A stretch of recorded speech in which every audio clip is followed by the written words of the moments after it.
it happened so fast.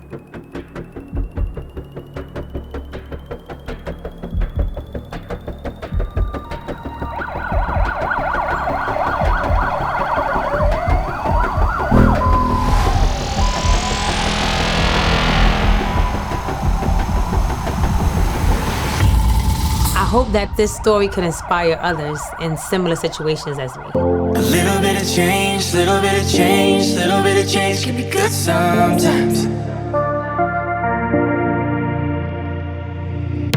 Tell me about the thought of having a baby. The thought of having a baby brings me joy. It is taking longer than expected. What do you mean with taking long?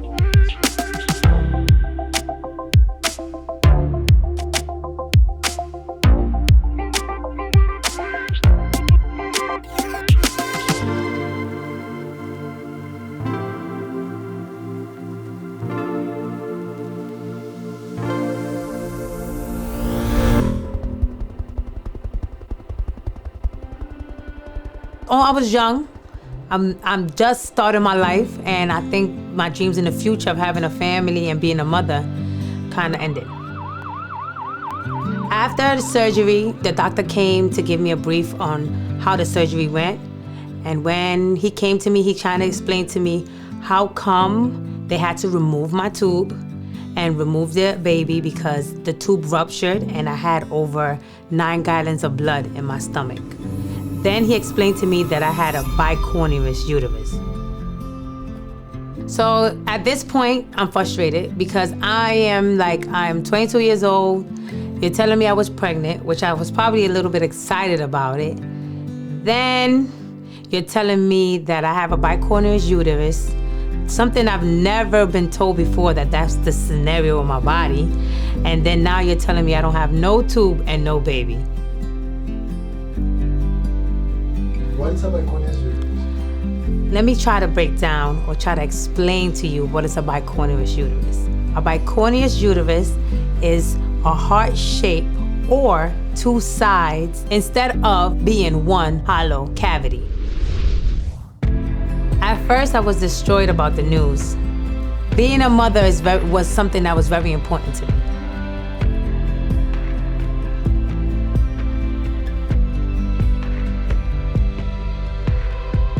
That's what I want. The whole picket fence family, all that good stuff. I deserve it, yes, why not? You deserve it. Yes, I think every woman do.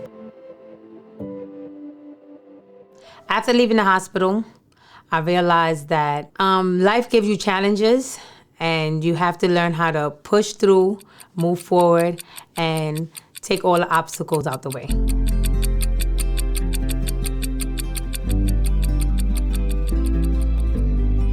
So now I'm in my late 20s and I met this nice guy. We dated for a while and then I got engaged.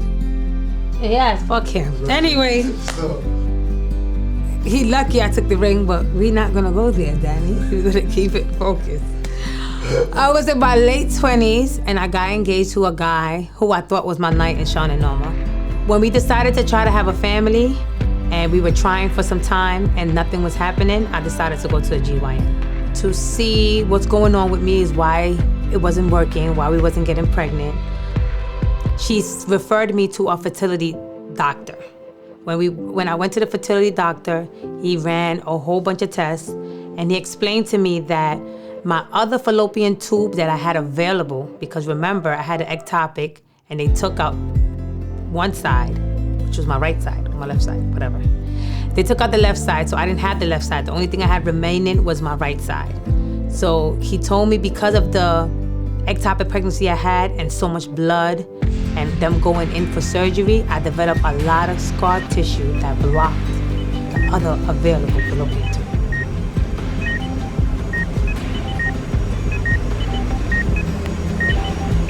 Well, they ran a whole bunch of tests to see what's going on with my tubes, my uterus, because right now I have a bicornuate uterus and I don't have one tube. So now we have one side available. He explained to me that the remaining tube, over time, he could give me medication to clear the tube, or he can remove the tube and we can start an IVF treatment to conceive a child.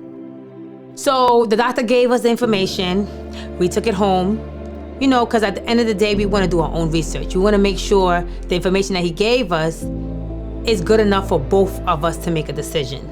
We went home, we talked about it, we made the decision, and we both decided that IVF would have been the better option. So we went on with the procedure of removing the other tube.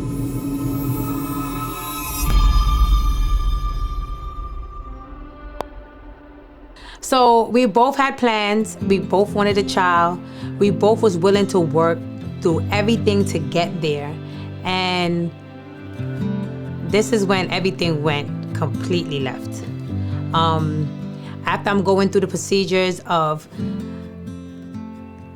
healing after removing my tube and starting to set up the plan to try to have a kid together, I got the worst news of my life. I got to find out that he had a child with someone else.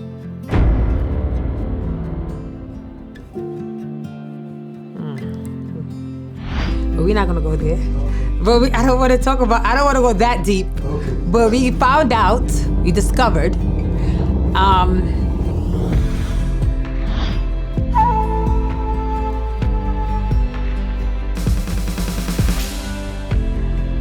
I felt that was like ultimate betrayal for me.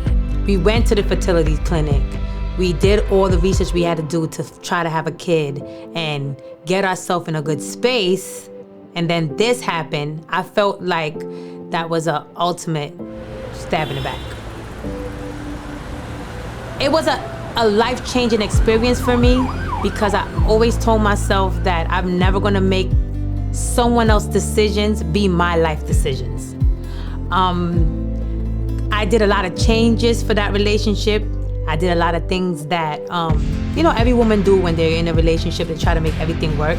And it took me a while to get from Kisna you see today versus Kisna that was when I was 28, 29.